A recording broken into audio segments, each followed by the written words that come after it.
Olá, olá, olá pessoal. Hoje o último episódio da série A Grande Colheita.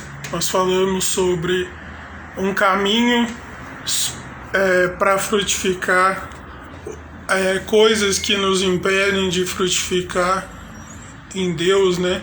Não só meros resultados humanos. Também falamos sobre várias facetas do Espírito. Passamos por amor, alegria, paz, paciência, bondade, fidelidade, mansidão. E hoje a gente vai falar sobre o domínio próprio. Essa faceta do Espírito é muito interessante pelo seguinte, né? Quando a gente começa a pensar sobre o domínio próprio, a gente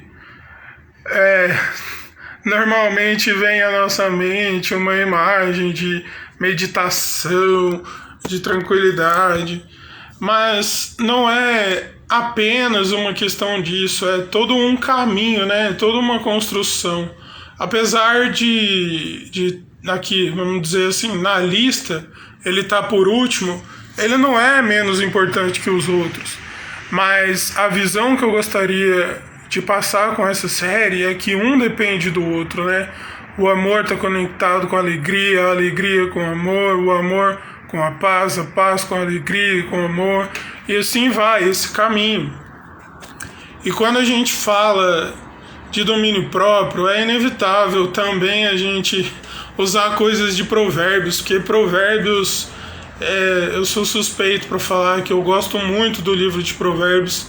Inclusive tem uma série só sobre provérbios aqui, você pode consultar vários vídeos que promoveram várias reflexões sobre textos em provérbios.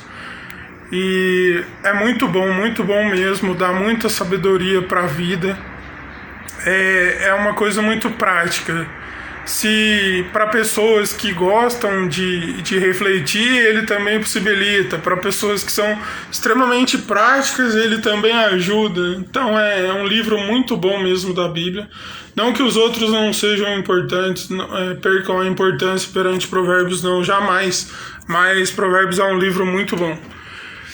E algumas coisas em Provérbios sobre o domínio próprio, a gente pode ter coisas como Provérbios 16, lá no finalzinho do capítulo ele fala assim: o paciente é melhor do que o guerreiro, porque o guerreiro ele pode conquistar uma cidade inteira, mas aquele que domina é melhor do que o guerreiro, porque muitas vezes o guerreiro ele vai sair sem domínio, sem controle para conquistar.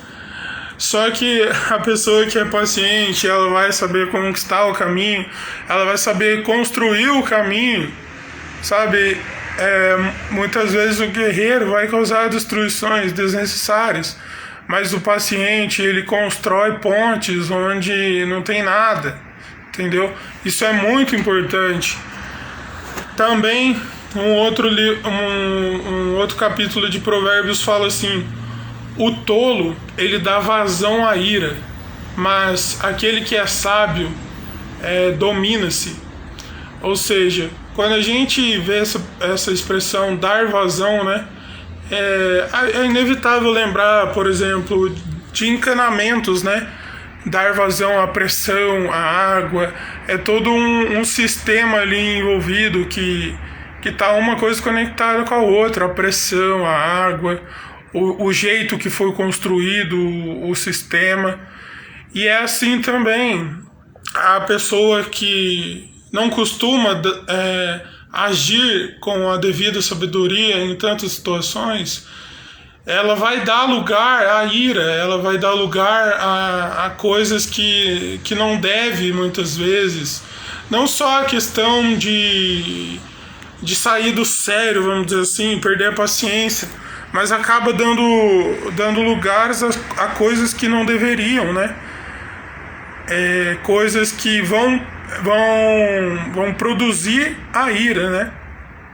E veja só o que a Bíblia diz sobre isso. A Bíblia não diz que a gente não pode sentir raiva, que a gente não pode sentir até a raiva se tornar uma ira. O problema é quando a gente dá tanto lugar a esse sentimento que isso é jogado em cima dos outros de uma forma desnecessária, de uma forma incontrolável. E olha só, eu vou te falar, muitas vezes a gente acha que é só quem grita que saiu do sério, né?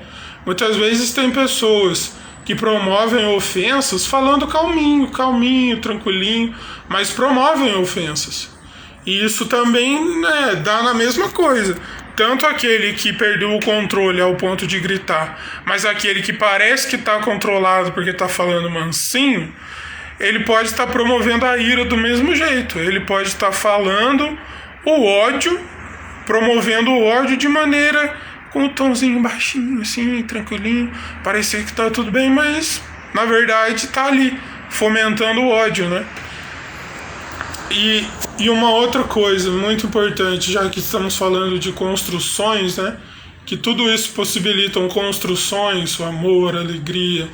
Muitas vezes eles vão promover desconstruções para algo novo ser construído, mas um precisa estar conectado com o outro, né?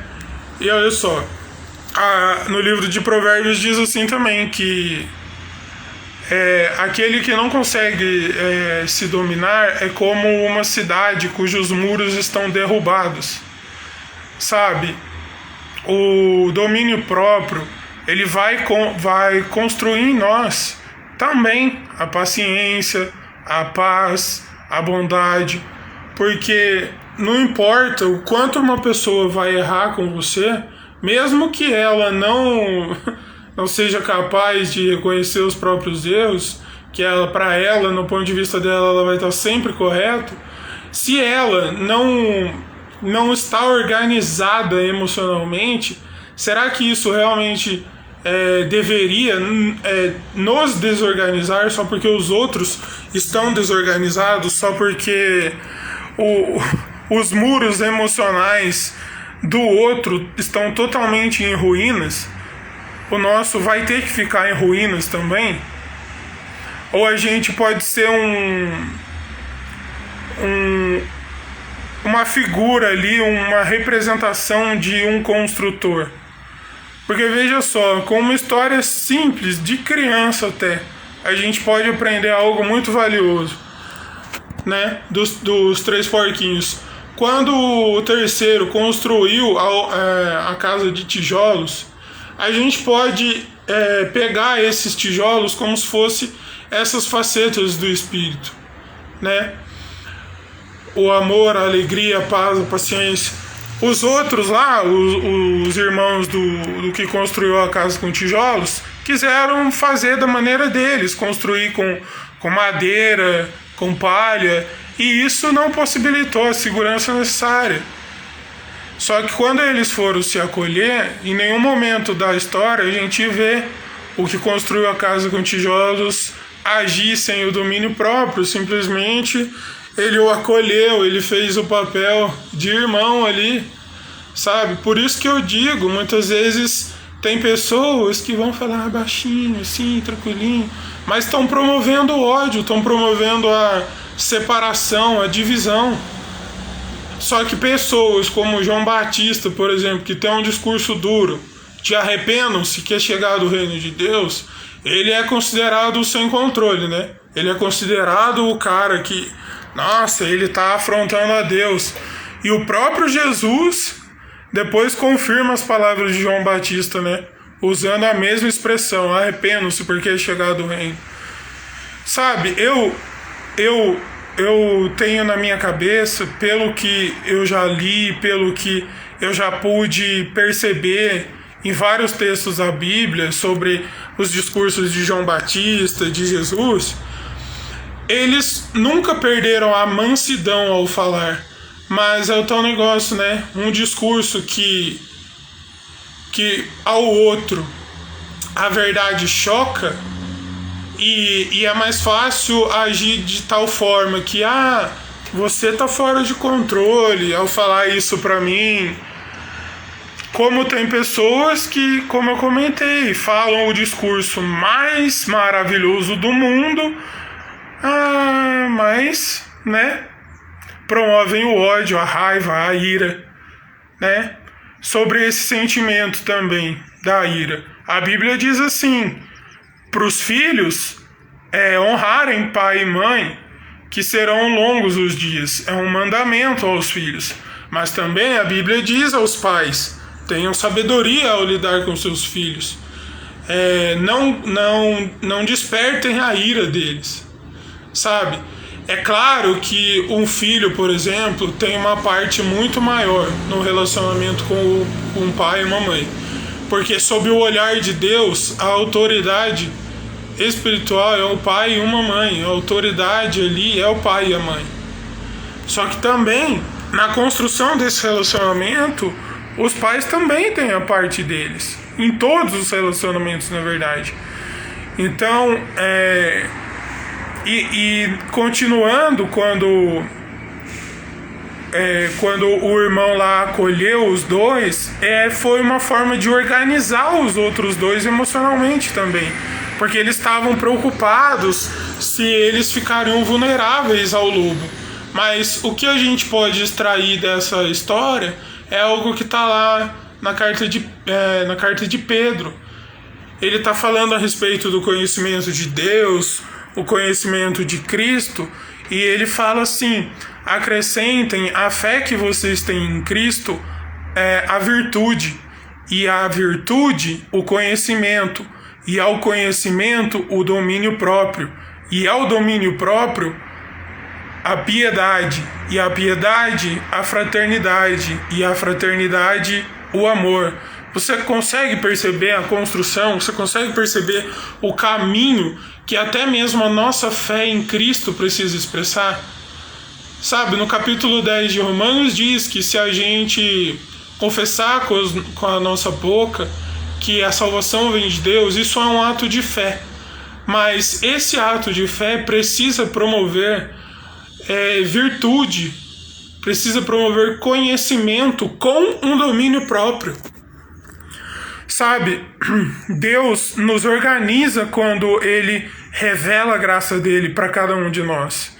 Mas não vai adiantar nada agir ter todo o conhecimento do mundo a respeito, seja da palavra de Deus, ou seja lá do que for, e não agir com domínio próprio sobre o que se conhece, com domínio próprio sobre o que se passa, com domínio próprio sobre o que se recebe, e muito menos vai adiantar nada se não agirmos conectados com esse domínio próprio, a piedade, a perseverança, né?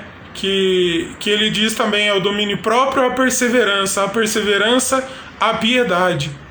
Então, você consegue reparar a conexão de todas as coisas?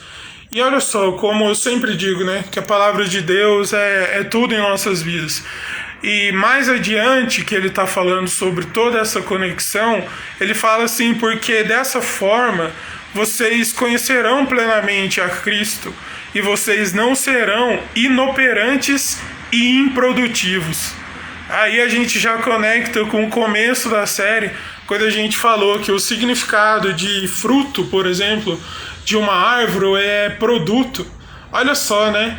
Que sabedoria que a palavra de Deus nos traz. Se a gente conecta todas as coisas, conecta a fé de uma maneira virtuosa, e essa virtude expressando um conhecimento acerca de Deus, e o conhecimento revelando que temos um domínio próprio, que não precisamos mais dar vazão ao pecado, sabe? Não que não iremos pecar, eu sempre falo isso por aqui, mas conectando a esse domínio próprio a perseverança de permanecer na verdade, de permanecer no caminho, de permanecer com Cristo, e a perseverança agindo de forma piedosa, ou seja, tendo a mesma piedade que Deus teve de nós, nos salvando naquela cruz, e de maneira piedosa expressando uma fraternidade, ou seja, uma irmandade em Cristo. E essa fraternidade expressando o amor que se entrega, o amor que é uma faceta do Espírito. E isso que vai fazer nós não sermos inoperantes, ou seja, nós não nos sentirmos inutilizados, não nos sentirmos sem uma função na vida, sem um propósito, não nos sentirmos improdutivos. Por quê? Porque a perseverança vai permitir que a gente continue adubando o amor, a paz, a paciência. A piedade vai fazer a gente agir corretamente, não por um discurso, não para ser visto, mas porque é o certo a se fazer. E isso é o que vai realmente trazer o fruto verdadeiro para as nossas vidas. Muitas vezes temos chamado conquistas superficiais de frutos profundos, sabe? Sendo que temos esquecido que o que tem que ficar profundo é a nossa raiz em Cristo. Porque sem Ele nada podemos fazer.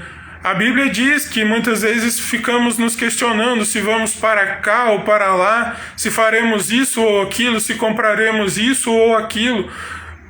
Mas sem Ele nada podemos fazer.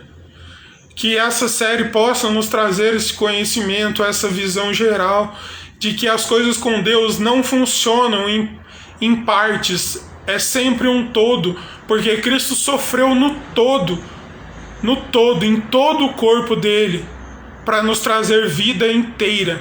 E muitas vezes só entoamos a parte do discurso que diz que Cristo nos dá a vida em abundância e a gente considera essa abundância da nossa maneira, da nossa perspectiva, mas precisamos considerar o que ele enxerga como uma vida abundante, como uma vida realmente de paz, como uma vida piedosa, firmada na verdade e no amor dele para nossas vidas.